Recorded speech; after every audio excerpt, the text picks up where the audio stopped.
Good evening, my beautiful ladies. Thank you so much for joining us. We're going to start our weekly class on Zera Shimshon on Eshes Chayil, as well as today is going to be our Pesach edition. Pesach is coming soon, and we're going to talk about tips, what we need to do in terms of prepare, both physically as well as spiritually, and some Kabbalistic insights. So it's going to be very interesting and very exciting. And if you want, I could even, if we have enough time, we could even give a very good recipes, Pesach recipes. Okay, class is dedicated for Leilu Nishmat Avraham ben Tamara, Eliyahu ben Chusni Rivka, Refuah Shalema, Gavriel ben Ima Shalom, Esther bat Tamara, Zivug Shlomo ben Tamara, Sarah bat Regina Rachel Esther. Also for Leilu Nishmat, Shoshura bat Chusni bat Marit, Moloischi ben Oichan, Sarah bat Chusni, Imoniel ben Chusni, Svetlana Tzporachaya bat Sarah, Rabbi Zachariah Shimon Wallerson ben Yitzchak Cohen, Dr. Zelenko Velvel Wolf Zev ben Leah, Rav Chaim Kanievsky, Kfir ben Shiri, Ariel ben Shiri, Shiri bat Sarah Imenu, all our hostages that got killed and all our people that got killed on October 7 before and after. May their pure neshamot be elevated in heaven. Leilu Nishmat, all the niftarim and niftarot. Refuah shlema to all the sick people of Klal Israel, including. Just give me a second. Let me pull up that page. Okay. רפואה שלמה, מרדכי בן אקדם, רב משה בן אסתר, דניאל בן רחל, רחל ליאורה בת מרגריטה מזל, ישראל בן רחל ליאורה, שלמה בן רחל ליאורה, חנה ג'אנט בת מרגריטה מזל, אביבה בת חנה ג'אנט, אנג'לה בלור בת אלה ליאור, רחל בת אנג'לה בלור, ליאת בת אנג'לה מלכה, דניאל שלום בן ליאת, לודה לאה בת רוזה עדיזוי, צינוק בן לודה לאה, לריסה בת ברנו ברוני, אפרים איציק בן ליזה ליאור, ברנו ברוני בת אדזינו, דוד בן אסתם, סוניה בת ריבה, רפואה שלמה, אבינועם יוסף ניסים בן שושנה רוזה, אסתר מלכה בת ישוע שורה, מלכיאל חי בן ישוע שורה, לריסלאי בת ישוע שורה, חנה ברכה בת סלן ספורה חיה. רפואה שלמה, אלינה בת טובה, רפואה שלמה, יעקב ישראל בן חנה. רפואה שלמה, יעקב יצחק בן אסתר מלכה. all the sick people, רפואה שלמה, רפואת הנפש, רפואת הגוף. לעילוי נשמת, ליזה ליאור בת חוסני, פניה בת סוניה שרה, שרה סופה בת טויבה ומיכאלה כהן, ברוך בן שושנו, מרדכי בן בלור, עדינה אנג'לה בת גולשחרה, ליזה ליאור בת ברטה, אמונה עם ביטחון to entire עם ישראל, 72 nations שידעו תשובה שלמה, may Hashem bless us all with all the blessings from the Torah, המשיח שתקם ברחמים גדולים, and בית המקדש should be rebuilt בקרוב. Amazing. And plus all the singles from our class and outside of our class. Whoever is of shidduch age, may HaKadosh Baruch Hu open up your mazal this year, and may it be with ease, may it be with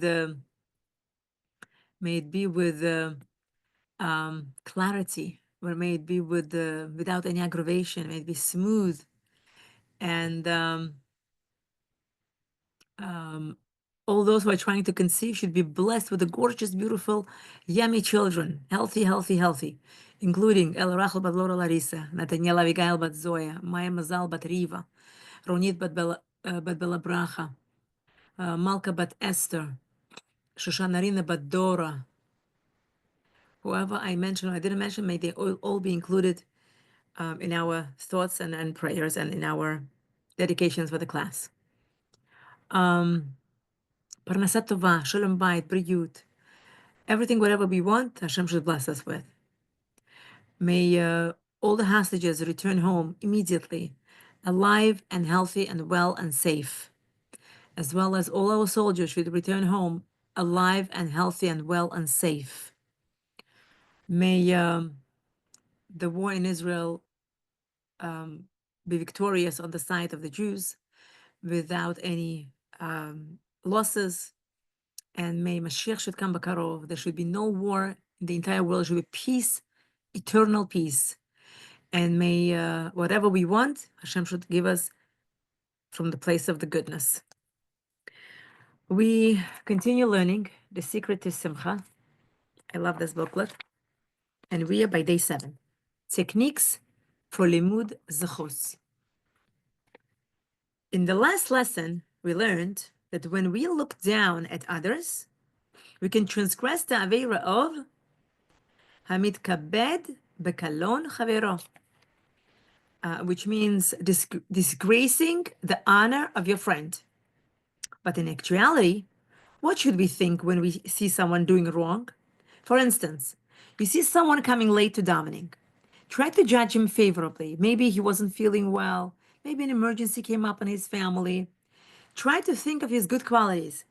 In essence, he's still trying to daven. He's such a fine person who's always ready to help others. Judge the whole person with compassion, as the Mishnah teaches. Havei din et kol ha'adam. Don't just judge the misdeed alone. Look at the whole person. Of course, we shouldn't exonerate the misdeed, yet we should analyze the whole person. What type of chinuch did he receive? Who are his friends? What type of upbringing did he have? Let us take another example. You see someone wearing a dress that is not long enough according to halacha. Judge her favorably. Maybe she's unaware of the severity of wearing a dress that does not cover her knees properly. Think of her good qualities. She's a balas chesed, a devoted wife, mother. Her dress has long sleeves. Judge the whole person. Of course, you shouldn't justify the misdeed, yet view the person as a whole being. Maybe according to her upbringing, excuse me, she is on a higher level. She's on a higher level than her family. Maybe her husband demanded since he doesn't know the halachos. Maybe she is pressured from her family, friends to dress this way. In this manner, you're coding the person's misdeed with love, compassion, and limud zechus. Let us continuously ask ourselves, how would I want someone to view me when I do something wrong? Of course, we would all want others to judge us favorably and assume that we either forgot, had a difficult day, didn't sleep the night before, or in this case, we asked a Rav a Shaila.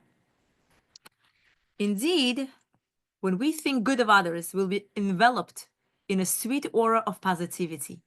And this sensation will be felt by others around us who will yearn to associate with us, just like someone who works in a perfume shop. A sweet fragrance will always permeate from her being.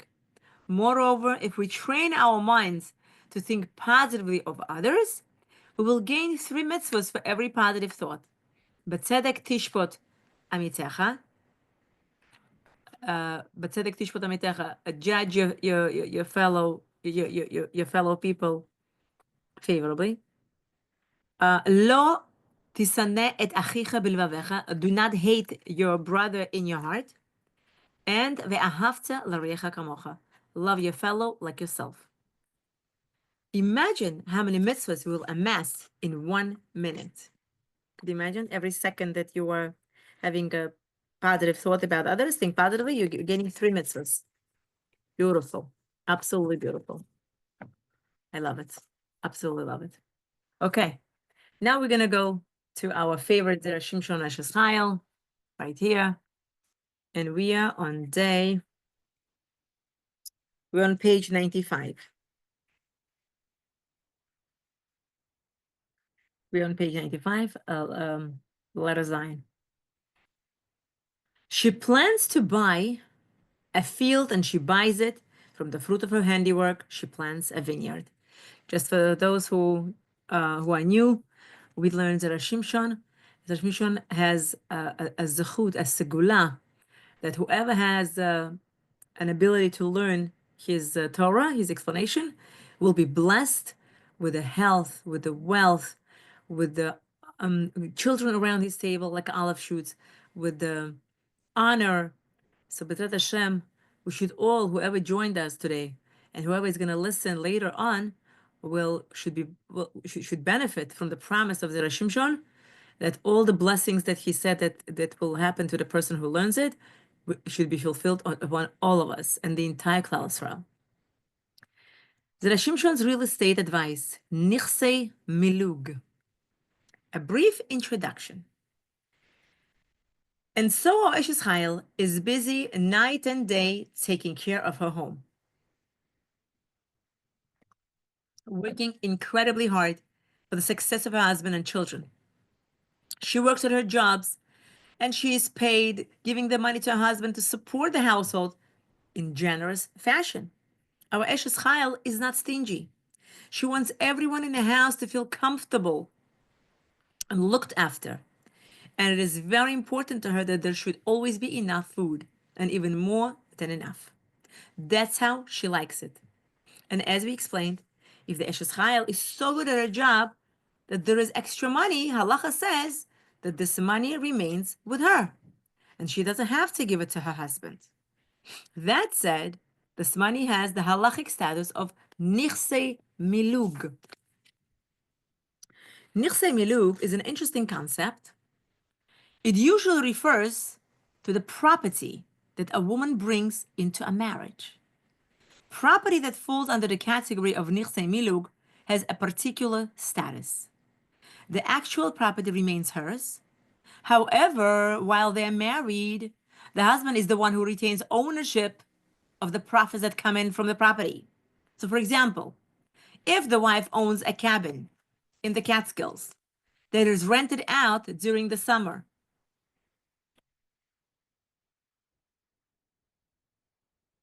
the cabin belongs to her, but the husband receives the rent money. The payroll's fruits from the property. Now, when our Eshes Chayil makes extra money, it falls under the category of nichsei milug. If the couple uses it to purchase a piece of property, a house or a field, while the property itself will be owned by the wife, the payroll's fruits, that is, the profits, go to the husband.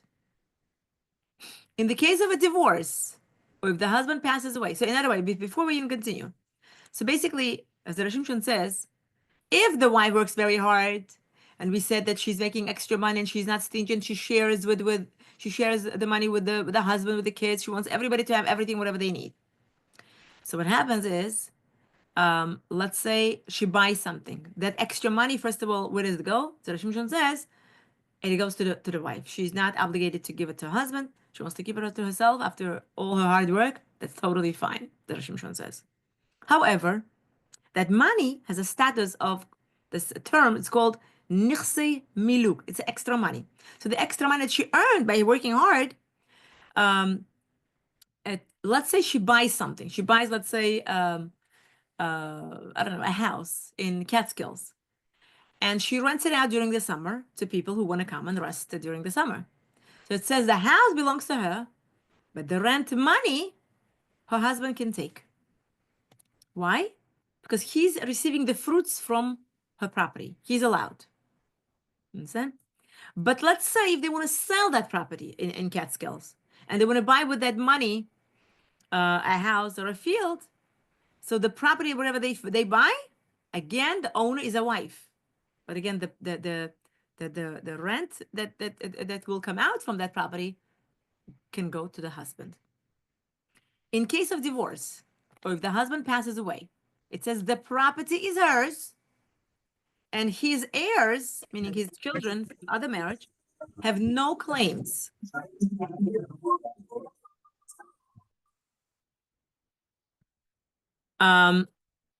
Similarly, if she passes away before he does, and she has children of her own from a previous marriage, the property belongs to them.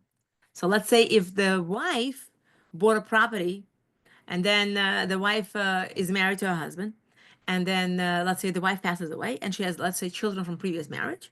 So the property that belonged to the wife automatically passed down to her children from previous marriage. They don't go to the husband, they don't go to his children from previous marriage. It goes to her children. Okay, fair enough. Field or house? Now, the question is this. What happens if the husband and wife have a disagreement over what type of property to buy? This brings us to the Pasuk in Eshes Chayil, which addresses this very point. As I stated earlier, writes Zera Shimshon, the Eshes Chayil takes the money that she acquired with so much effort and gives it to her husband to purchase the things at home needs, but not only the necessities, but she wants him to buy extras so that everyone, including her maid, feels looked after and well taken care of. In this way, she's acting lifnim mishura sadin, above and beyond what is expected of her. This particular Eshes Chayil is so good at her job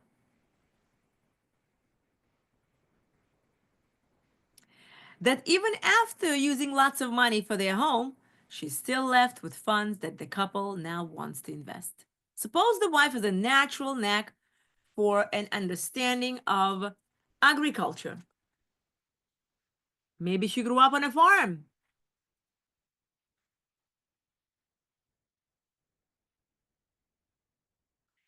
In such a case, when she wants to purchase a piece of land to cultivate, growing her own wheat or fruit and vegetables, there's no question that she may do so. She may do so.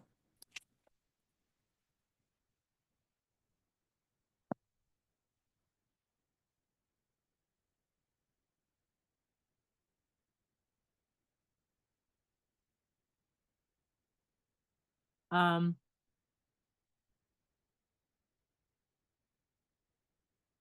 David, close the door, Bubala. Okay. So maybe she grew up on a farm, and in such a case, when she wants to purchase a piece of land to cultivate it, growing her own wheat or fruit or vegetables, there's no question she may do so. Even her husband prefers to use the money to buy a house to rent out to others. This is the meaning of the words Zemama Sodeh V'tikochehu. Zemama Sodeh, she plans to buy a field, unlike her husband. V'tikochehu, the halacha is with her, and they do as she wants. We find this halacha in the 8th parak of Ksubos, when the Gemara writes, Pshita ar'a uvotei ar'a. It is obvious that if there is a question as to whether to buy a field or a house, a field should be bought. This is referring to when a husband and a wife disagree as to whether to purchase a house for rent or a field for produce and fruit. The law favors whichever side wants to buy the field, since, as the Gemara states, a field is a better investment than a house. Why? The Gemara explains houses eventually fall into disrepair and are demolished. Land, however, lasts forever. And that is why the law is with a spouse who wants to use the extra money for the purchase of a land, as opposed to a house.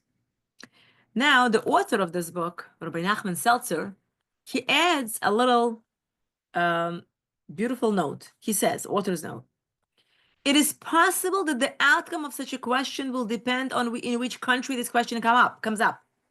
In the times of the Gemara, when homes often just collapsed, see Bava Metzia 117 AB, and people sometimes squatted in other people's houses, it would have been wiser to invest in fields. Nowadays, it is often preferable to invest in homes that are built well and that command high rents, such as Manhattan, Paris, London, and certainly Yerushalayim. So basically, Rav Nachman Seltzer says what is written in Zera Shimshon in terms of if they want to buy with extra money, whether the field, land, or whether to buy a property, somehow the Gemara sides with the land. And they explained why, because they said the houses need repairs, they fall apart, but the lands, they last forever. But Rabbi Nachman Seltzer says that it probably was applicable in the Gemara times, because the houses at that time were really run down and they were just collapsing. But in today's time, he says it's better to invest into the homes that are well built, such as such high places with a high rental income, such as Manhattan, Paris, London, Yerushalayim, etc. The vineyard of love. Now the Rashim introduces a new scenario. Let's say he writes that the husband enters the marriage with a vineyard. Of course, vineyards are expensive and need a lot of work to maintain, yet the husband wants to hold on to his vineyard since he makes a lot of money from the sale of his grapes. Tosfos addresses this in Ksubos, writing regarding the pasuk, Miperi kapeha nata'a korem. From the fruit of her handiwork, she plants a vineyard. The wife pushes herself and works in the vineyard, doing whatever labor is needed and guarding it from predators. She does this, Tosfos explains, to save them the expense of having to hire workers to do these jobs. And she does this on top of all her other obligations because she wants to bring her husband wealth. Wow. Sounds like all our Jewish children were hardworking people. It's so funny. I was looking at the shidduch resume, and a guy is writing on his shidduch resume. He's looking for, and he's giving description of the girl, and one of the descriptions says hardworking. I was like, wow. Okay. Okay, continue. Sorry for distraction. Fruits or grapes? Here the Rashim introduces another question facing our intrepid couple. What if the Eshes Chayil and her husband have another question as to what to do with the money? What if one of them wants to use the money to purchase fruit trees and the other wants to buy a vineyard? Well, what are the different sides of the dispute? Let's begin with the fruit trees. Fruit trees don't generate as much profit as grapevines do, but they also do not require a lot of work. Vineyards require a huge amount of work, but they have the potential to bring in a lot of money. In this scenario, the Rosh Hashanah explains, we follow the spouse who wants to purchase fruit trees, even though the profits are less than those of a vineyard. And there is an additional reason for not investing in vineyards, because grapevines are delicate and not as sturdy as regular fruit trees. It is easy to lose money on them. Wow. Unbelievable. But what if the Ishes Hayel wants a vineyard? Even though the Gemara told us that the halacha is with the spouse who wants to buy fruit trees, and even if she wants to use her own money to purchase a vineyard, her husband can prevent her from doing this. Wow. Here the Zeresh Mishnah introduces another fascinating idea. When can she be prevented from buying a vineyard? Only in a situation where the vineyard is already old and has been in existence for a long time.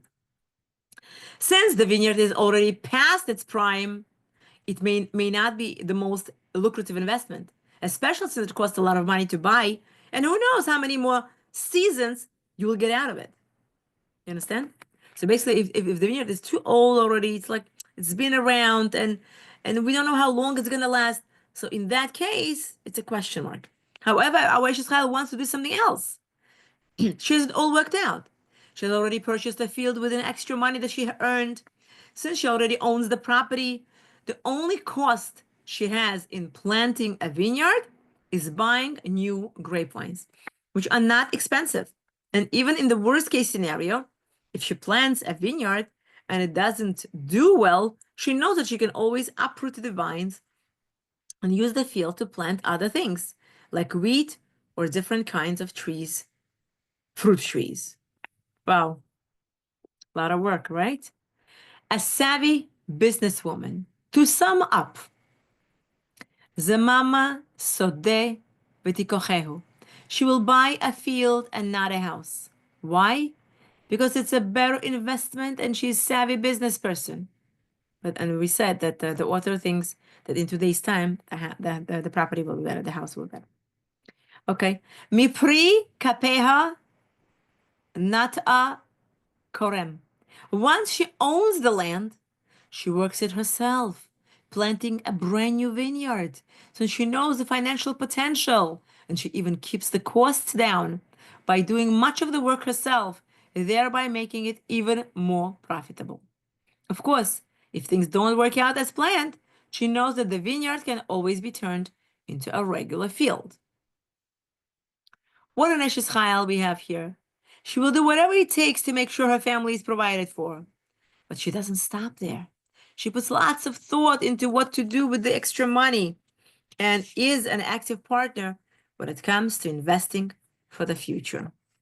And in many cases, she hinges her family's financial future on the mighty grape, which reminds us of the story. It's the story of a team of Mashgichim, and the story of doing outreach, and the story of the power of the right words. And all this occurred right in the middle of the grape capital of America. Now, they're sharing with us a beautiful story. And the story goes like this. There is a company called Smucker's Jelly. We all know the grape jelly. So Smucker's Jelly harvests their grapes in the United States, and it is one of the giants in the industry of the grapes is Smucker's Jelly. So what happened was there was a project called the Grape Crush. It's a gigantic harvest of tons and tons of grapes. So there were mashgichim, a team of mashgichim, who was supposed to go and oversee how they're going to crush the grapes to make sure that somebody's watching it. And this business would last a few months. And during that time, they would be on call to ensure that everything was carried out according to halacha. And this was Washington State. In Washington State, they were separated from the rest of the civilization by 50 miles of grapevines and apple orchards. It was heady but boring work, and it paid very well. So when Nashgichim came there, they had enough guys for a minyan. So they walked over to the Mashgiach in command of their detail, and I asked how they're going to obtain a Sefer Torah. This way they could daven there. That's a problem, Mashgiach said. I didn't think we were going to have a minyan. Yep, it's mamash a problem. So he didn't know what to do, and he decided that he's gonna get a local phone book. Remember those phone books? And he finds the close by 3 cities, and he'll go through the listings to find the phone numbers of the temples, of the shuls. And he found one called Temple Bet Shalom in the city of Yokohama. He dialed the number, and a man answered the phone after a few rings, introducing himself as Rabbi Dale. Good morning, Rabbi Dale, he said. My name is Rabbi Greenstein, and I'm here in Washington State as part of the team from the OU to oversee the grape crush. What's that? Rabbi Dale asked. Oh, that's so interesting. But what, he said, let me explain to you that this is, and he says, this rabbi says, what could be unkosher about a grape? This was the rabbi. I wasn't going to give this rabbi a halacha shir. Instead, he said, I simply asked if he could help out. He says, we desperately need a Sefer Torah for the days of the week that call for Torah reading, I explained. The rabbi was intrigued. Apparently, he had never heard about it. The Torah, about reading the Torah 3 times a week. It looked like it's too much for him. Well, as Orthodox Jews, we follow halacha, Jewish law, in the way we practice, doing things the way the rabbis prescribed thousands of years ago. I see, he said. I would love to help you, but I'm only a rabbi in training here, and I don't have the authority to let you remove a Torah from the sanctuary. You have to speak with Dr. Lehman, the president of the temple. What is the Dr. Lehman's medical specialty? He asked. Anesthesiologist. He's in charge of the 3 biggest hospitals in Yokohama, Washington. This is just great, I thought. He has to call up this big shot doctor who has the Reform Temple in town, as well as the 3 biggest hospitals, who's in charge, and beg him to lend him a Sefer Torah. There's no way this guy is going to do that. But Baruch Hashem, he was wrong. Meaning the person who thought of it like this, he was wrong. The mashgiach. So he calls, and he says that I am one of the rabbis. of grape crush, and he said he was wondering if we could borrow one of the Torah scrolls from the temple. Doctor said, no problem. Why don't you come down here tomorrow so that I can meet with you? And if everything looks okay, I'll lend you the Torah and you can go. You can be back in an hour. Sounds good. So this mashgiach drives now to where he needs to pick up his Sefer Torah, to Dr. Lehman's office. He was cordially greeted. He was offered a coffee and tea, but he declined. I hope you don't mind, he began, but I cannot recall having had the pleasure of hosting Orthodox rabbis in the past. I would like to take the opportunity to ask you a couple of questions that have been bothering me for the last 3 years. Fire away, Mashgiach says. Well, he began, pointing to the smallest stack of notebooks. These books contain all of my Jewish knowledge. And these, he said, pointing to the other much larger stack, contain all the questions that I have on that information. Wow. So they began to go back and forth with questions. And you know how long it lasted? 3.5 hours. They couldn't believe it. But it was a beautiful conversation. And he got all his questions answered. And then he asked about tefillin. He goes, do you put them every day? He says, yeah, we do. Well, the doctor says, can I put them on as well? He goes, of course you can. He goes, but I don't have the tefillin on me. He said, I have tefillin where the grape crush neighborhood is, where we came to supervise the crushing of the grapes for the jelly. He goes, are you willing to drive 90 miles to put on tefillin? The doctor says, wouldn't you? Wow. I have to admit, he says, I didn't see that one coming. So the next morning, just like he expected the doctor to come, he actually showed up early in the morning. He came to put on tefillin. He was blown away. He put on the talis, he put on tefillin, and then he started almost crying, this Dr. Lehman. He said, this is the first time in my entire life that I put on tefillin. Can you believe this? Mitzvah goreret mitzvah. He came to borrow the Torah scroll from this guy, and this guy says, "Can I put on tefillin?" Now he has to go back to get tefillin from him. So one mitzvah leads to another mitzvah. That's the price. Amazing. So the next day, they get a phone call from a rabbi from Portland, Oregon, and says, the rabbi says, he says, my wife is due to give birth in the middle of Yom Kippur, and she's usually right on the target. And he says to this mashgiach, he says, can you please come and lead the services in Portland, Oregon, in case my wife goes to labor on Yom Kippur, and I have to go with her to the hospital, and there will be no rabbi leading the services. And now this mashgiach, who was asked, he says, okay, I could try to do that, but I have a Sefer Torah that I borrowed from Dr. Lehman. So he calls Dr. Lehman and he says, Dr. Lehman, this is the situation. There's a rabbi in Portland, Oregon that needs me to come for Yom Kippur because his wife might go into the labor and she's usually, on time as the doctors tell her.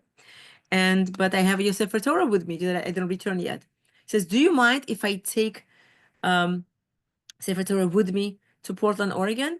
Because I don't think it would be the right thing to do to leave it in the motel room without it, taken care of, being guarded and watched over. And Dr. Lehman says, of course, no problem at all. Take it, have a meaningful Yom Kippur, and then when you're ready, you'll bring it. He drove to Portland, and they took Grand Canyon or Yellowstone National Park. They were driving. It was Erev Yom Kippur. They came. And the rabbi, when he saw him, he says, "You are a lifesaver." He says, "I need all the zechusim I can get before Yom Kippur." He says, "You have no idea." So um, so this guy who's settled in Portland, he says, "We don't have a lot of Jews, but on Yom Kippur, everybody comes, whoever is there." And once he was there, and sure enough, the wife of this rabbi from Portland, Oregon, did go into labor on Yom Kippur. And this mashgiach who came, the rabbi, he ended up leading the services. And so this Sefer Torah that he brought from Dr. Lehman from Washington, from Yakima, was a little bit bigger size, like not a regular size Sefer Torah. It was much bigger. So, and it was used for the services on Yom Kippur in Portland, Oregon. And this particular Sefer Torah was such a unique Sefer Torah. It had carvings on the handles of the Sefer Torah, the wooden handles, and it said that it was from Prague, Czechoslovakia. And all of a sudden, in the middle, and he didn't know what to talk about after the services. He said, "You know what? I'm going to talk how this Sefer Torah ended up in Portland, Oregon." And he started to say how he is as part of the team of uh, um, mashgiachs. He came to Washington. How he needed. They had enough mashgiachim to make a minyan. They needed the Sefer Torah. How he contacted Dr. Dale. How Dr. Dale told him that the Dr. Rabbi Dale, and how that Rabbi Dale said Dr. Lehman is in charge of the Sefer Torah to make a decision.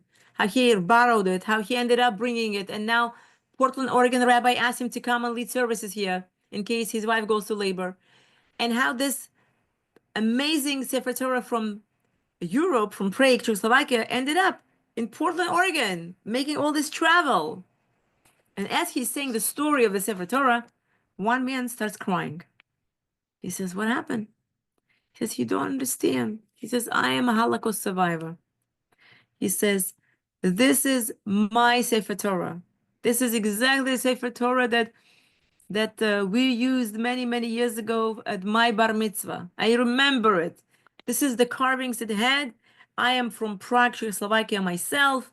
And he says, and this was big size, bigger than usual, normal Sefer Torah size. He says, "I can't believe that many years down the road, that the same Sefer Torah that I davened from at my bar mitzvah in Prague, Czechoslovakia, that comes to the shul here in Portland, Oregon, that I have to be part of during the Yom Kippur services." Because I never had such a ne'ilah in my life. And apparently this old man, this was his last ne'ilah. He was a niftar on Hanukkah that year. Could you believe this? And it says that this man, he returned at the end to Yakima many times after that first unforgettable trip, and witnessed a profound change in the community that all had given up for dead. Quite a few of those reformed couples are completely from today. And Dr. Lehman is going strong. And all this because of something as far removed from the spiritual as one can imagine, all because of something known as the grape crush. So basically, the mashgiach, a group, a team of mashgiachs, they went to supervise how they will crush the grapes for the Smucker's Jelly Company, and um, they ended up requiring Sefer Torah, etc., and all this amazing, beautiful story. Now, thank you so much for learning with us Zera Shimshon and Secret to Simcha. I would like to talk about Pesach preparation. What tips? First of all, I don't know if they have it on sale, but this is the book that used to be on sale by Rabbi Blumenkrantz, Abraham Blumenkrantz. This is a very old book, and they used to sell it. I'm not sure if they still sell the copies. It's called The Laws of Pesach, a digest. They used to make every year, years ago. The author passed away.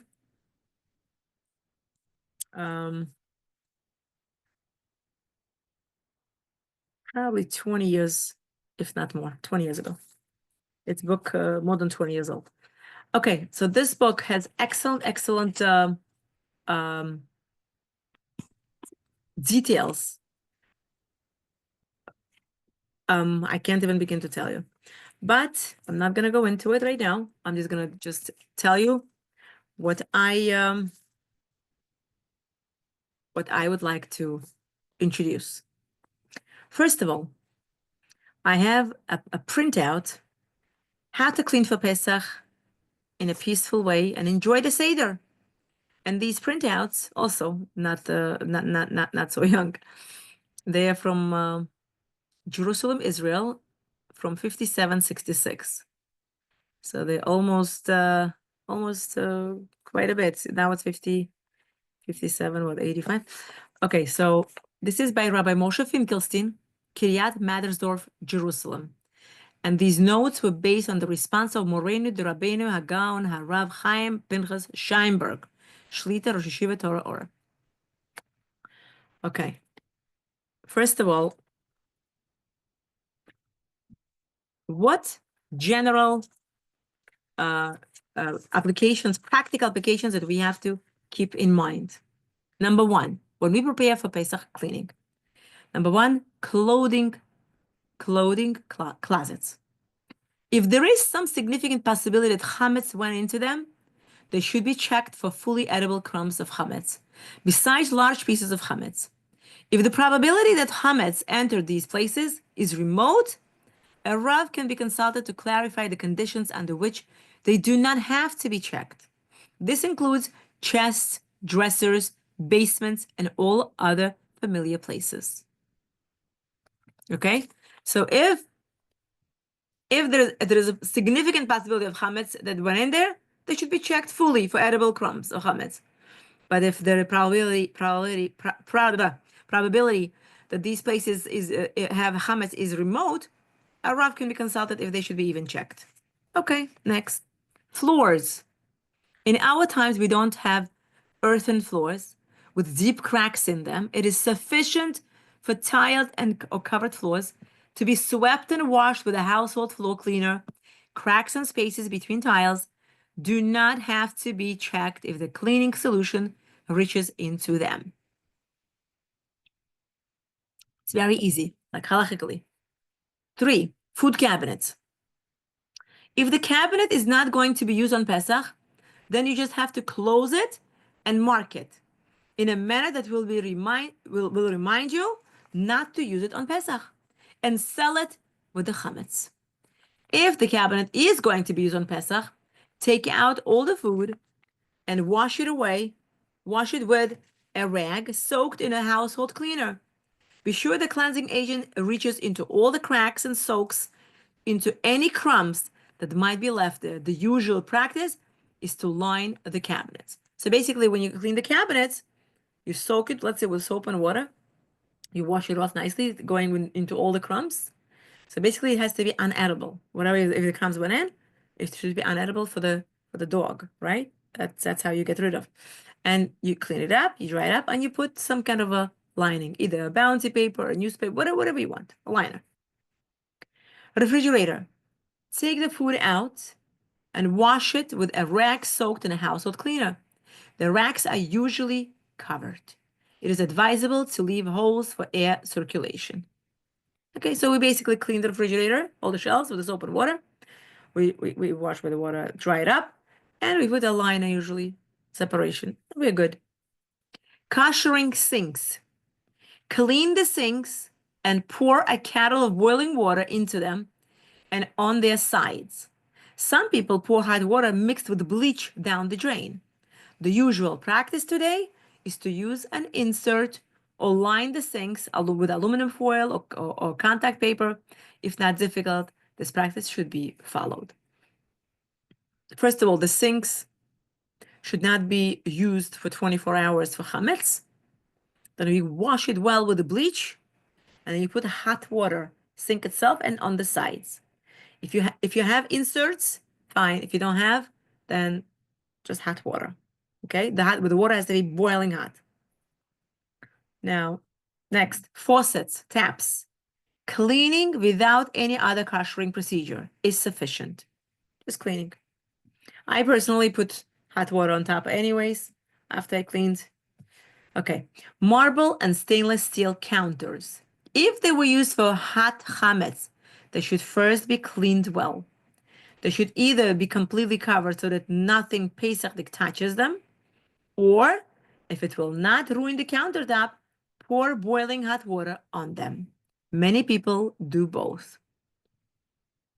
Okay, so years ago, when I had little children, what I used to do, I used to clean the counter space, granite counter space in the kitchen, and I used to put, I was afraid to put hot water because the kids are constantly around, not to, no matter, what you do, they still come to your working area.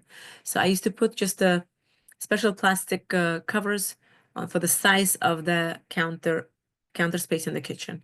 I used to put, every year I used to put that. And then as the kids grew up, I started to change my practice. So I used to really clean well, and I used to put hot boiling water on top of it. Okay, so either or is fine. Now, koshering range oven stovetop. Wash the top and side surface areas with a rag soaked in a strong household cleaner. Clean the knobs well. Grates can be koshered by first cleaning them well, then put them back on the stove and then lighting all the burners, raising them to their maximum heat, putting on a blech while the burners are on. This spreads the heat over the whole top and intensifies the heat on the grates. Let it burn for 5 to 10 minutes. Be careful that the knobs don't melt. After koshering, the usual practice today is to cover. After koshering, the usual practice today is to cover the stovetop with aluminum foil, being extremely careful not to block the air inlets around the burners and on the back of the stove, as this could create poisonous fumes in the room. Okay? Oven. If you want to use the oven, first clean the oven well with an oven cleaner, like an easy off. Make sure that it reaches into all the cracks and around the screws. After using the oven cleaner, there is no need for further cleaning. Then heat the inside of the oven by turning the oven on to its highest temperature for about an hour. Or if your oven has a turbo option, a fan which circulates the heat, consult a Rav about your particular type. After koshering, if the oven door has a glass window, preferably cover the entire inside of the door with aluminum foil. Interesting. If a closed oven insert is available, this would be preferable. In this case, only washing and cleaning are necessary. Do not use the Chametz oven racks for Pesach. If this is difficult, then one can kosher the racks with the same procedure as for the oven, placing them as close as possible to the heating element. If the oven is not going to be used, none of the above is necessary. Just make sure that there is no edible chametz inside. Tape it closed well, and see below. If you have a self-clean for the oven, that should take care of it. First, you clean it from visible, and then you put on self-clean, and then it's fine. 24 hours, you don't use the oven before you kosher it for Pesach. Pesach falls this year, April 12th, I believe. It's Motzei Shabbat, and which you are allowed to eat chametz on Shabbos before 10. I don't have the time in front of me. Let's look it up. 10:20, I think. 10:20 a.m. I think. Let me just look it up. So, which means they suggest if the last chametz could be eaten on Shabbos, 10:20. So it has to be early Suda. And people usually buy like a pita. They eat either like break it and eat it on the porch or somewhere that the whole house will not be full of crumbs. Because Motzei Shabbos right away, Erev Pesach. So everything up is already Pesach, and Shalashudas of that Shabbat is eaten usually a fruit, or they said a Pesach cake but I would assume without the matzah, because you cannot eat matzah yet. So the cake that's made out of potato starch only. You understand? Okay, let's go back to our cleaning. Pots, pans, dishes, and silverware, cutlery. Whatever is not going to be used for Pesach should either be taped closed and marked, or put away in such a manner that will remind you not to use them on Pesach. If there is a possibility of actual chametz in them, the chametz should be sold. If you do not sell chametz, then they should be either washed or soaked in a household cleaner. It is not necessary to scrub them. Food processor mixer. A Rav should be consulted. From what I know, we're supposed to have a separate food processor mixer. It's ideal. Dish towels. If one does not have a Pesach set of dish towels, then one's regular dish towels may be used if they are washed with a detergent and no food remains attached to them. It is customary to have a set of Pesach dish towels. Pesach tablecloths. These can be ironed with the same iron as it is used during the rest of the year. Clothes, blankets, pockets. If they have been washed in detergent or dry cleaned, then there is no need for them to be checked. Otherwise, they need to be cleaned and checked thoroughly by brushing or shaking them out well. However, if there is a possibility of crumbs between the stitches or in a hidden crevice which cannot be shaken out, then they must be wiped with a rag which has been soaked in a detergent. Clothes which will not be worn on Pesach do not have to be checked, but they should be put away and the chametz in them sold. Benchers and Zmiros books, which are very hard to clean, should be put away, and the chametz that is in them should be sold. Other sfarim and books that may contain chametz, crumbs, should either not be brought to the table on Pesach, or if you plan to use them at the table, they should be cleaned and checked well. Toys. If there is edible chametz, then it should be either removed or rendered inedible. There is no need to scrub them. Tchina and other kitnios may be used in the house that has been cleaned for Pesach. They should not be cooked in utensils that will be used on Pesach, and certainly not on Pesach itself, according to the Ashkenaz minchag. Well, according to Bukharian minchag, we do not use tchina or other kitnios. The only kitnios that is allowed for Bukharians to use is rice, which is cleaned at least 3 times and checked. It's absolutely perfect, usually, whatever they sell from Israel one. But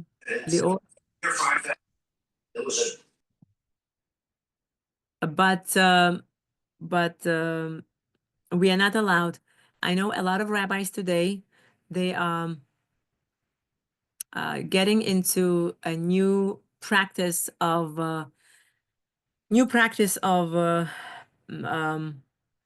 including Sephardi halachos of Rabbi Ovadia Yosef, etc., such as that certain kitnios are allowed. I'll never forget, I was at work one day, a few years ago, and my coworker, she's a Bukhari lady, and she said, "Oh, Pesach is coming. I have to buy some things. I have to buy corn. I have to buy hummus." I looked at her, I'm like, "Corn and hummus? Pesach?" She goes, "Yeah. Rabbi Mizrahi said it's fine, we could use it." I have nothing against Rabbi Mizrahi. I respect him dearly. But when I came home and I spoke to my husband about it, my husband says, we as Jews, Bukharian Jews that is, we have to understand that we all have our own traditions, and we are not allowed to use any kitniot during the Chag of Pesach other than the rice that is, we cannot use parboiled rice. It has to be parboiled rice, means it was already cooked prior to it, such as Uncle Ben. You cannot use it for Pesach. You can only use a rice such as basmati rice or Persian rice that was not cooked prior. It's a raw rice and has to be checked at least 3 times before Pesach. Understand? So please, ladies, be very careful in your kitchen. We cannot use cornstarch. Be very careful. I'll never forget. A lady once called me up and she says, "Can I use it for my baking?" I said to her, "I'm sorry." I asked my husband. My husband said, "We cannot use anything containing corn or trina or hummus, anything like this. No kitniot, bichlal, only rice. That's the only thing. And even that, we don't use the first 2 days, the first 2 nights, the first 2 days. After 2 days, chalamoyed and the rest, it's okay." Now, next, checking the rooms. If it is too difficult to check all the rooms on one night, then the work may be divided and done on other nights. Before I continue, I know a lot of other rabbis. I'm not going to mention the names, not just to be politically correct. Bukharian rabbis, they claim it's fine, even from Kew Garden Hills, even from Regal Park and Forest Hills. Ladies, we have to understand, we as Bukharians, we always had our tradition. We cannot lose it now. We have to, it's not so terrible to be for 8 days without anything kitniot. We're going to survive. Look at the Ashkenazim. They don't have bachlal anything. They just meat and potatoes. And they're fine. So will we be, ladies. Checking the rooms. If it is too difficult to check all the rooms on one night, then the work may be divided and done on other nights, according to all the laws of B'dikas Chametz. No chametz should be left in any room that has been cleaned and checked properly. Since the bracha is not recited before the night of the 14th, therefore at least one place that had chametz should be left unchecked. Then the mitzvah of b'dikas chametz can be performed with the bracha on the night of the 14th on that area, if the whole house had already been completely cleaned before the 14th. Then the 10 pieces of chametz, according to the minhag, should be hidden by somebody else that proper bdika can be made. As a matter of fact, I'll never forget how years ago I learned that they said, write down on a piece of paper all your trouble. Let's say, I'm just randomly saying, let's say sickness, let's say anger, let's say debt, whatever problem that might be on the list, okay? Write it down and put it inside those 10 pieces of bread that we put it in the foil and we hide. Make sure, by the way, when you do the check, when we check for chametz,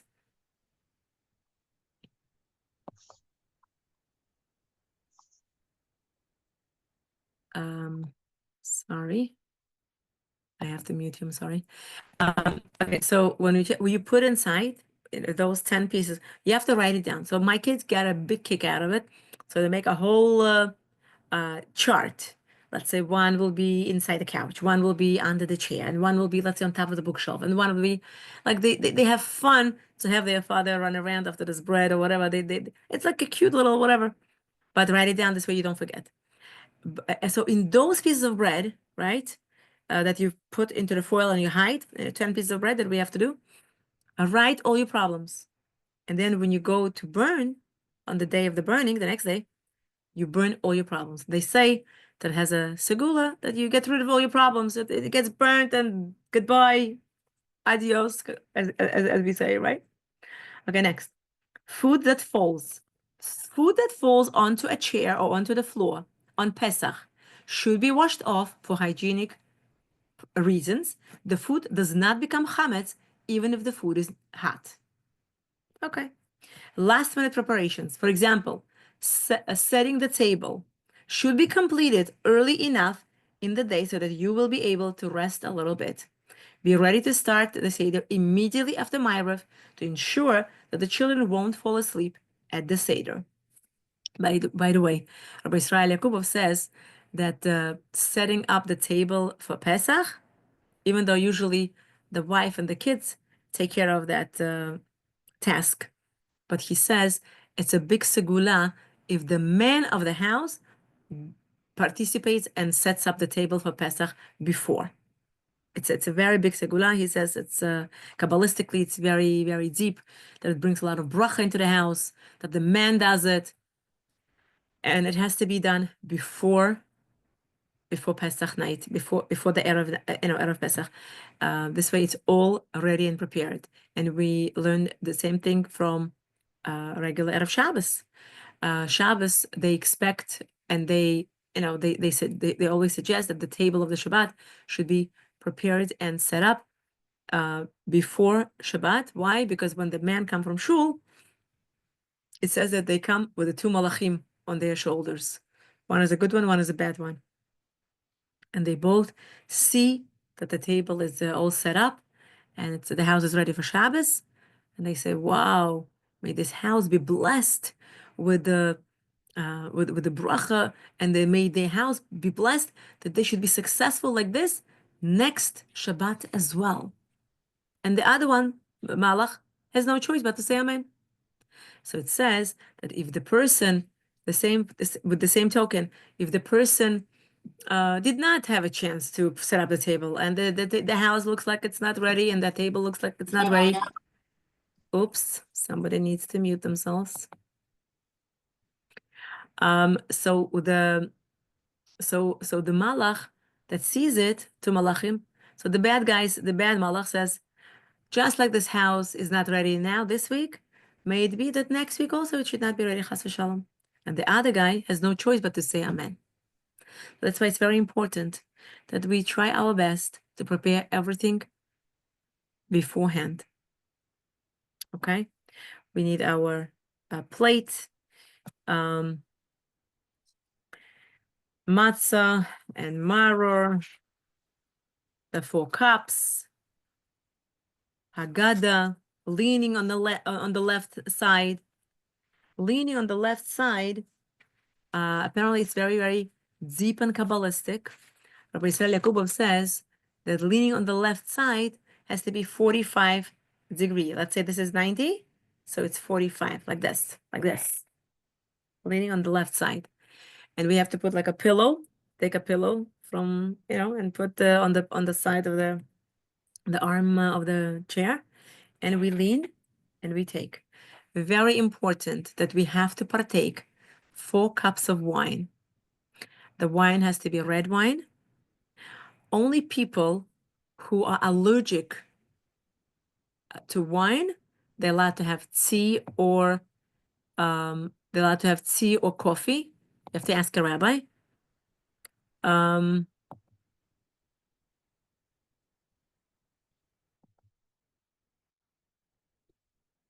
Okay. It's very important to have 4 cups. It's very deep and Kabbalistic. Rabbi Yisrael Yakubov says that whenever the Jews at their Seder table, they take 4 cups of wine. They make sure that you drink it, and it has to be revius. Revius means a certain amount of grams. I could tell you exactly if I could look it up. It's right here. It should be somewhere. Hold on. Reviews, does it say how much? It usually says. Doesn't say. I could look it up. I forgot exactly. I'm not gonna say something that I don't know exactly. I forgot. I have to look it up. So the size of the revi is for the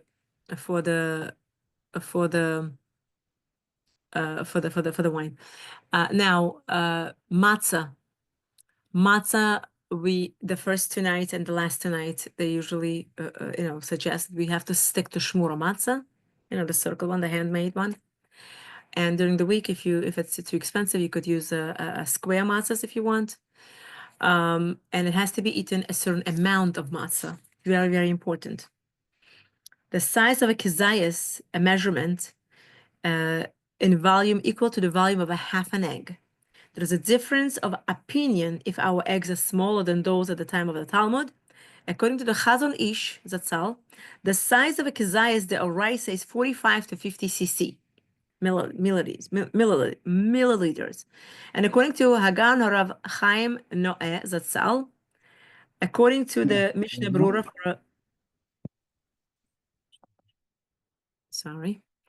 according to the Mishnah Berurah for a mitzvah deoraisa, we should measure according to the larger shiur size. And for a mitzvah derabana, it is permissible to rely on the smaller shiur.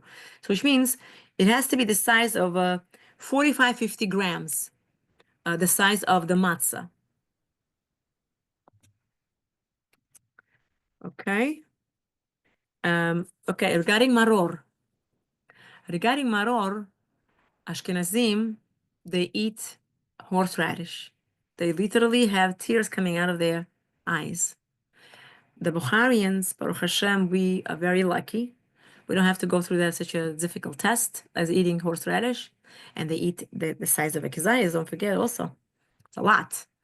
So what we eat is we usually so Rabbi Israel Yakubov says lettuce for maror. So I believe from what I remember is we use for maror the I guess lettuce. I'm mixing up with charoset. Charoset is something else. Watercress. Watercress also.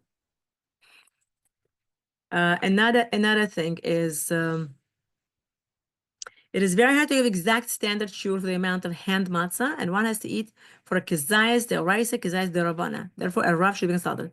So usually, like about one matzah, basically one round matzah, we have to eat in order to make sure, because it's very thin, to make sure that we got the right size.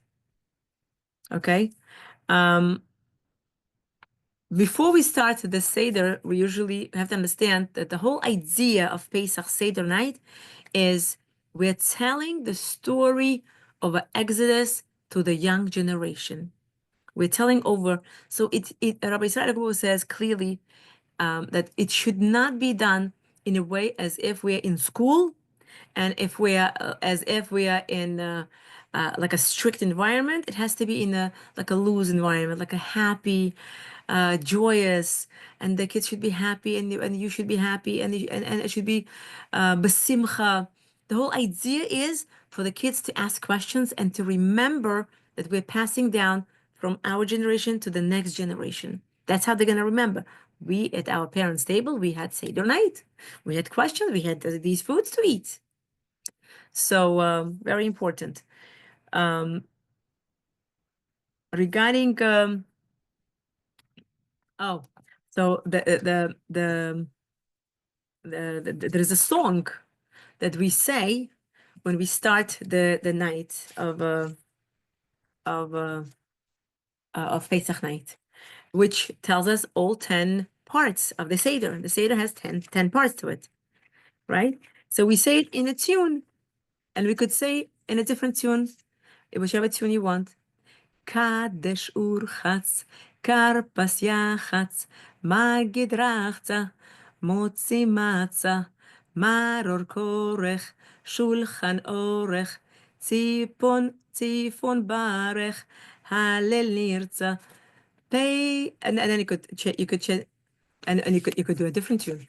Kadesh urchatz, karpas yachatz, magid rachza, motzi matza, maror korech, shulchan orech, tzifor barech, halel nirza. And then you could get into the some say 3 times. Kadesh urchatz, karpas yachatz, magid rachza, motzi matza, maror korech, shulchan orech, tzifon barech, halel nirza. Pesach, we celebrate matzah. What is it? We sell matzah, wine, and I say they're a plate. Remember the song? Anyways, so Haggadah. Okay, so we say Haggadah, and the more we talk throughout the Seder night, the more we talk about what happened during the time that we were enslaved, during the time that we were slaves, the more we talk about it, the bigger mitzvah we get. And we get the kids involved, and we get them to ask questions, and we make them happy, and we have to prepare, just like we prepare the food, the cleaning, and all the stuff. We have to prepare. Not to forget, we have to sell the chametz. Don't forget, usually our husbands do it. You give the address. And if you work and if you think, oh, at my workplace, in my drawer, I have waffles or wafer or whatever, like, chametz. So you give the work address as well. You put it down on the contract that when you sell the chametz, it's sold, not to worry. And if you have relatives that need also help with selling chametz, please write their addresses on and make the contract of selling the chametz for them as well.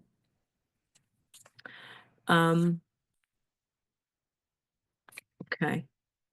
This is so basically remember that we're cleaning for Pesach.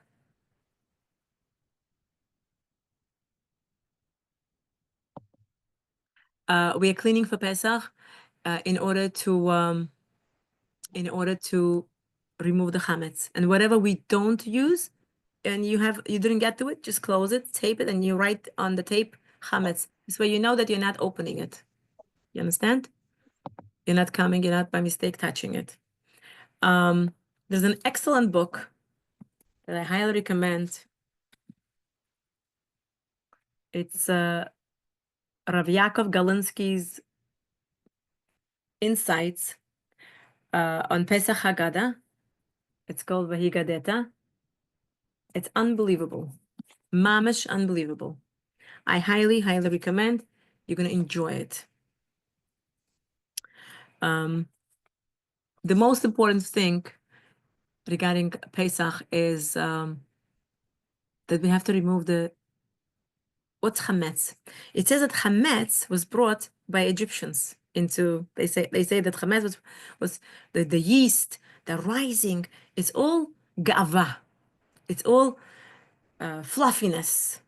And what's matzah? It's humble. It's flat. It's humble.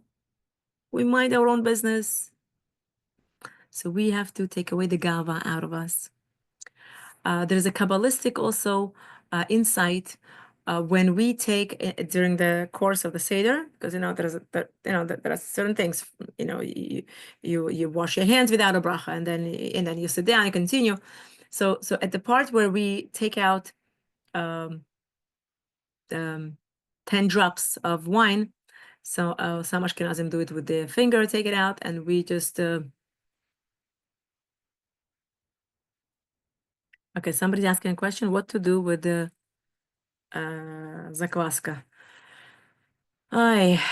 You could, I guess, if you can't get rid of it, you really need it, then sell it. Close it, double package, and sell it. I mean, ideally people get rid of it, but if you really need it, then sell it and put it in the part that it's not going to be touched. Sell it. So that's what I would say. Oh, ask a rabbi. You're welcome. Okay, very important. They say that the wine, when we say the plagues, when we say the names of the plagues and we take out blood out, so you need to any children that you have that are of a shidduch age, you ask them, please take this cup that we just spilled the wine and go spill it out either in a toilet or in the sink. It's supposed to be very dirty because we're mentioning the drops of the wine. We're mentioning the plagues. So I'm sorry if I didn't see a message. Let me see. Oh, sorry. So you ask him, it says him or her, whoever is a shidduch age, they say that it's a segula that they will get married that year. Whoever wants people to get married, you ask the person who needs to get married to go and spill it out. Make sure it doesn't spill on the floor because it's very dirty.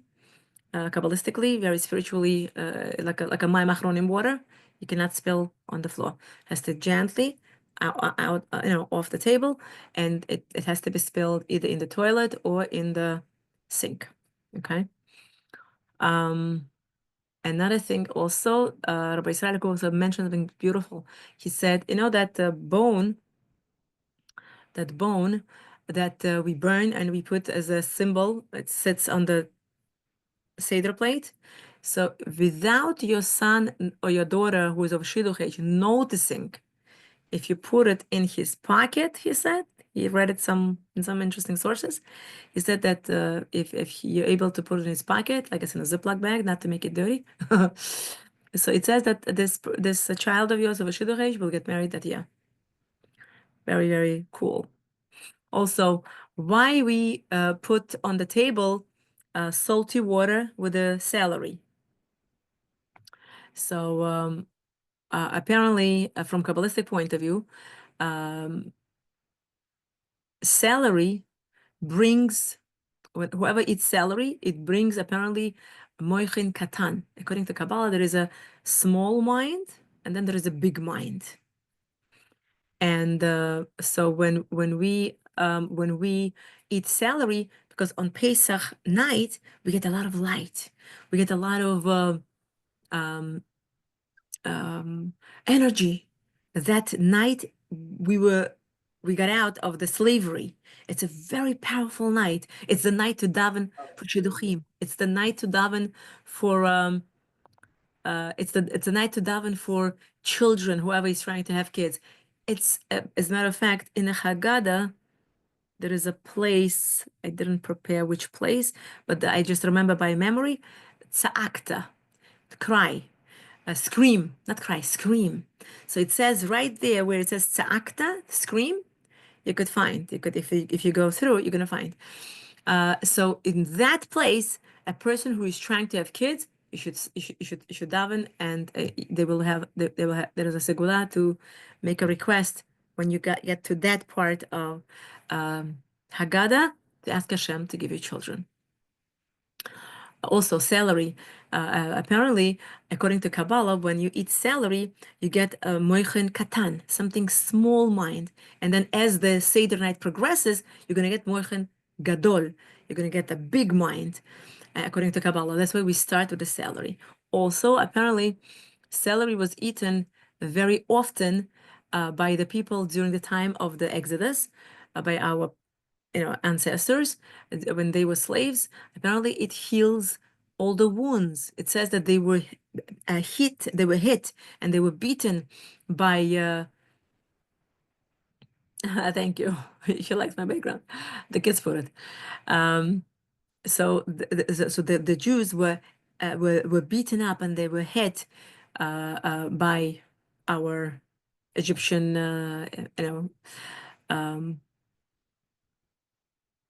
Egyptians. So and they were full of wounds. So apparently, if you put celery juice on a wound, it heals. Even Rabbi Israel Yaakov mentioned something beautiful. He said, if the child has an earache, you should put a drop or two of celery juice, and it heals. And he mentioned that Ben Ish Chai doesn't recommend people to eat too much of a celery throughout the year. But he says, but you don't have to listen. He says it's totally fine to use it. It's very, very healthy. It's very cleansing. It's very healing. Why salt and why dipping? The whole idea of Pesach, why we went into slavery, it all started with a jealousy and with a hatred of brothers towards Yosef. And that how the way they dipped the brothers, the coat of Yosef into the blood, and they showed to their Abba, to Yaakov Avinu, said, "Here, Abba, our brother Yosef is not alive anymore, Chas v'shalom, and that look at this coat. Remember this coat that you gave him? Look at the coat, full of blood." And as a reminder, we dip into this celery into the salty water. That's one of the explanations. There are many. Another explanation is it says that when they made the korban pesach, they made a roasted meat. That's why, as a matter of fact, we are not allowed to have a roasted meat on the first 2 nights. You cannot make a roast. You cannot put on a broil. You understand? You could bake it, but not a roast. You cannot roast it. Understand? So when the Jews were in Exodus and they wanted to eat from the Korban Pesach, it says that when they went, they were told that they first have to be all circumcised, and before circumcision they had to be all go to the mikvah. So they all, thousands of men, they all went into Nile River. So Rabbi Israel Kuba says something amazing. He said that when they all went to dip into the mikveh of Nile before coming and circumcising, before partaking of the Korban Pesach, so it's when a lot of people go at the same time into the water, he says the water starts becoming like a cloudy. He says the same thing when we put water and a salt and we mix it, it looks a little cloudy. It's a symbol to remind us. Every single step of the Seder night has a very deep Kabbalistic meaning. It says in our holy books that if the Jews would keep the Pesach, the Seder night, and the entire Pesach holiday properly to the letter of the law, they would not have even one problem throughout the year. That's how important it is to make sure that we take this seriously. It says it's a very big mitzvah. As soon as we finish Purim, that we have to learn 30 days before Pesach the laws of Pesach. And if you do in a house spring cleaning at the same time, it's totally fine. It's totally fine, but it's not required according to halacha. According to halacha, it's only chametz. Understand? One of the suggestions that I heard from one of the amazing Rebbetzin Esther Greenberg, from her book Woman to Woman, she says, in order to help yourself to remember how you did last year Pesach and how you're going to do this year and how you're going to do next year, have a notebook, like a Pesach notebook, and write down, let's say this year you bought, let's say you have, I don't know, let's say you have 6 kids, let's say, and you bought, let's say, I don't know, 20, I'm just making it up, 25 yogurts. And let's say you bought, I don't know, you bought so and so. So many packs of matzah. So you're going to write it down. And then after the holiday, you're going to see, oh, from 25 yogurts, we barely went through, let's say, 15. It was too much. I bought too much. So you write it down. So next year, you'll know it was too much, 25 yogurts, let's say. So you go with a 15. Because 15 went. Also, haroset, right? So you write down also, and you see, let's say I have one of my notes, 2 packs of cashews, 10 ounce each, 2 packs of walnuts, 7 ounce each, 3 packs of almonds, 10 ounce each, 3 packs of raisins, 1 pack of cranberry, 1 pack of mixed fruits, 1 pack of dry figs, 20 apples. And I wrote down, it's haroset recipe 2020. Imagine 5 years ago. Cute. But I remember it was a lot. I remember I gave it out. I gave it to my brother, or sister, my friends. It was too much. So I already knew. So it was too much. So I wrote too much. So depends how much of it you're gonna eat and how many people you're gonna have over for a Seder night. One of the good recipes. I want to give you some recipes. One of the best recipes that a lot, but one of the few best recipes that I use personally for my family. I like this. It's called Almond Blondies by Jamie Geller, and this shiur that we are having live right now. It is recorded and it will be uploaded on the YouTube. So whoever is interested to write down afterwards, if you don't have a pen and paper now, you could re-listen and just get to this at the end of the shiur that we are almost finishing up the class. You could write it down and use it, and I hope you like it. Okay, so Almond Blondies by Jamie Geller. 1/4 cup oil, 1/3 cup sugar, 1.5 cup almond flour, 2 eggs, 1/2 teaspoon kosher salt, 1 cup chocolate chips. You could put less chocolate chips. At 350 by Fahrenheit on parchment paper for 30 minutes. Allowed to cool, cut in squares. It is absolutely delicious. My kids love this recipe. Absolutely love. One more recipe I want to give you. This is from my mother-in-law, Alam Shalom. Alam Shalom. She was amazing with this particular recipe, and she got this recipe. She's no longer here, unfortunately. She gave me this recipe. It's a very old recipe, and she got it from Israel. She was Israeli, and she got it from Israel she told me she got it from a magazine, a newspaper, some Jewish magazine, and she wrote it down. So I actually copied it down from her. So I'm gonna tell it all with you. It's called Pesach nut cake, our famous Pesach nut cake. 8 eggs. I know eggs are expensive today, but it's okay for Pesach. By the way, every dollar you spend for Pesach, every dollar, you will be reimbursed 100% by Kadosh Baruch Hu. Also, one more thing. You have to, Rabbi Israel Yaakov said something beautiful. He said, you have to set your table as if you are a royalty. Get the most gorgeous tablecloth. Go to Amazon, get the size of your table. Said, this year, I'm going to be a queen. And my table is going to be queen's table. All the utensils, pots and pans and the silverware and utensils, spoons, forks, knives, dishes, everything has to be tip-top. The more royalty you're going to give to your Seder night table, the more Hashem will bless you with parnasa throughout the year. That's what he said. You act royalty, Hashem will give you royalty. You act rich, Hashem will give you richness. So it's okay to splurge on Pesach. It's okay to splurge on every Yom Tov. And on Shabbat, it's on Hashem's bill. Whatever we spend on Yom Tovim, it's on Hashem's bill. It's not coming out of your parnasa throughout the year. Не слышно вас. You cannot hear me? Что-то не слышно. Не, мы Really? слышим, я слышу, все нормально. Мне I'm тоже слышно. I'm sorry. Maybe something is wrong with your device. Okay, so the next recipe I'm going to give you is from my mother-in-law. I absolutely adore, and my kids look forward to this recipe. One thing just to remember, because it has apples in it, you need to keep this cake, when you make it, in the fridge. It cannot be outside because otherwise it's going to go bad. So in the fridge, it has to be kept refrigerated.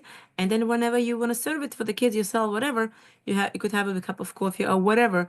It's absolutely delicious. Okay, ready?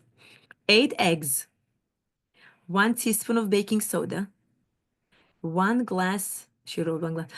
cup of sugar, vanilla.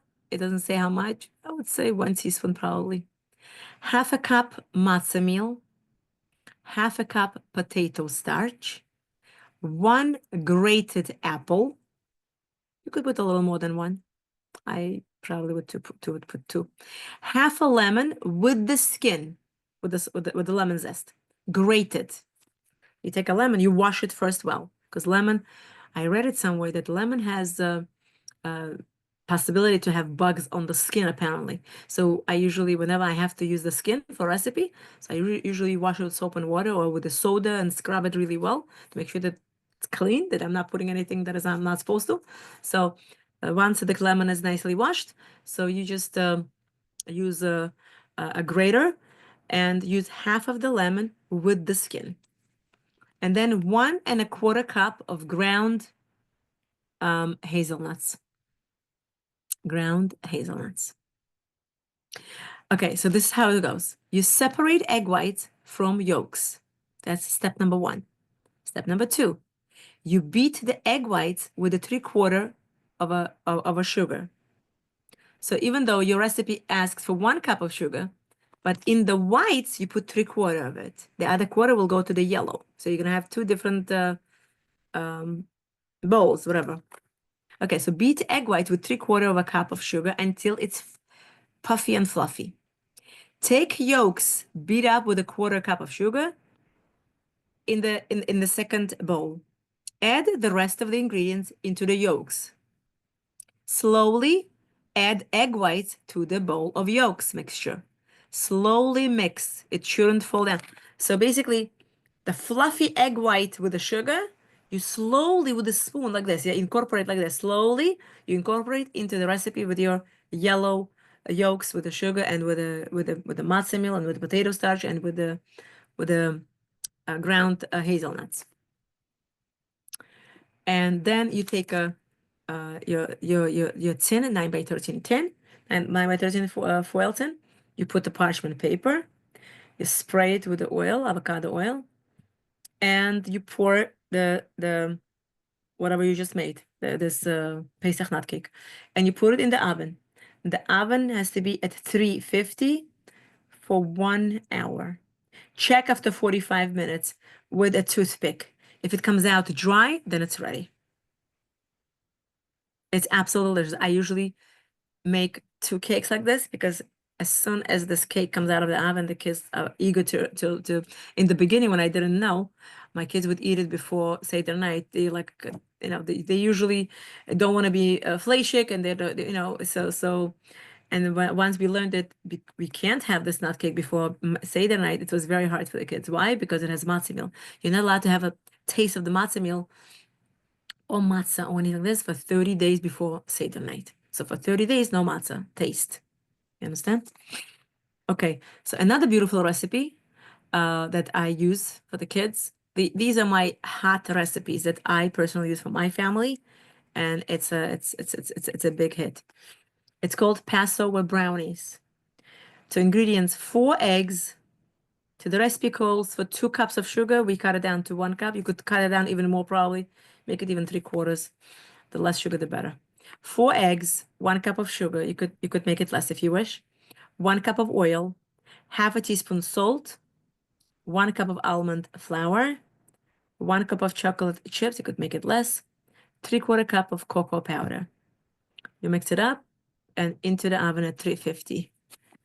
It doesn't say how many minutes, so I would tell you 20 minutes. Between 20 to 23, 25 minutes maximum. These are the recipes that I personally use for my family. And for haroset, the way I told you, we put whatever you want: cashews, walnuts, almonds, raisins, cranberry. Make sure everything has a OUP, or if it doesn't have OUP or star KP or whatever signs, make sure it's a legit hechsher. You check online. If it doesn't have certain things, is allowed not to have anything as long as they're not roasted and there is no oil involved and it's raw. For example, raw walnuts, raw. Bli neder. They're asking if I could send the recipes to the WhatsApp group. I said bli neder. Okay, so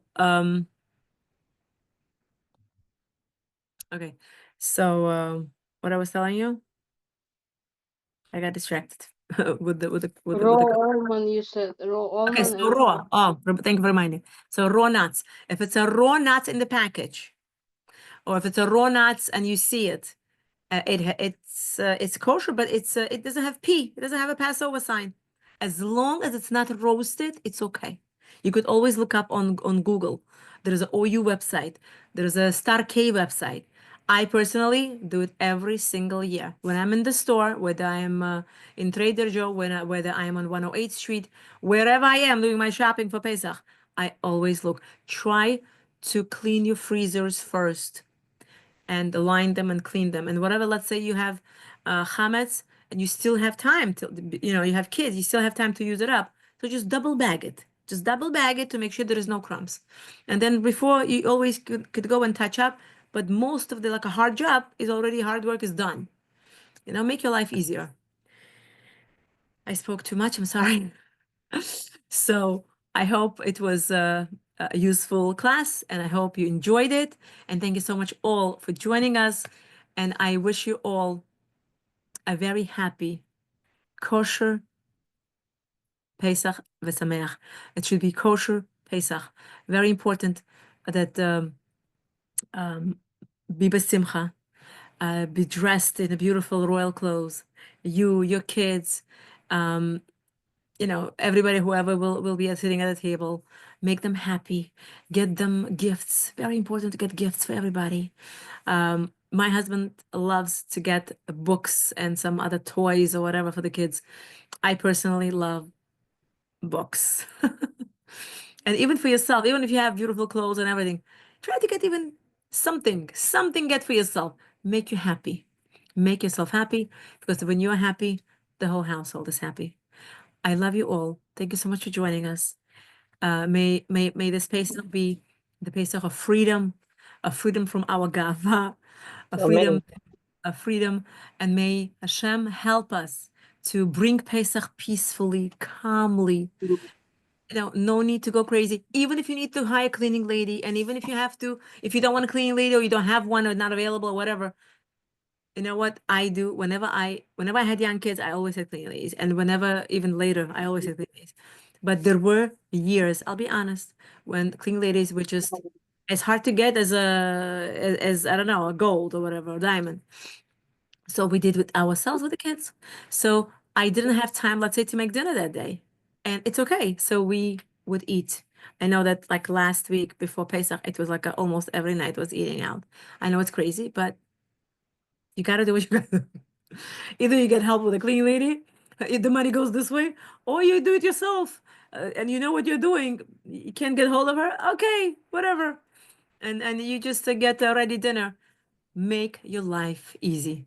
And even those dinners and even those cleaning ladies, everything Hashem pays for. So take a deep breath. Everything is taken care of. Hashem loves you. And that's it. Once you're happy, you're besimcha, nothing can touch you. Nothing. It says, HaKadosh Baruch Hu says, even if the person sinned, and even if the person deserves of suffering and something that Hashem wants to send, if the person is besimcha, Hashem cannot send suffering. You know what that is? It's amazing. That's like a loophole. So be besimcha. Satan can touch us only when we are depressed. So don't be depressed. Be happy. Don't get overwhelmed. Put a song, and you know what?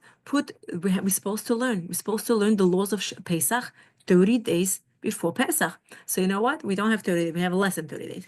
So every time you clean, even one cabinet, even one drawer, even one part of the kitchen. The most important thing is kitchen. We know that. So that has to go first to be cleaned. And you to clean, put a shiur on YouTube. Put a shiur with some laws of Pesach. Put music. Get you motivated and happy. Once you're besimcha, everything goes fast and beautiful. I love you all. Thank you for joining us. Thank you, ladies. Thank you. Good night. Спасибо огромное, Рабанит. Thank you. Thank you. Спасибо большое. Thank you. It was a pleasure having you. Thank you. Thank you.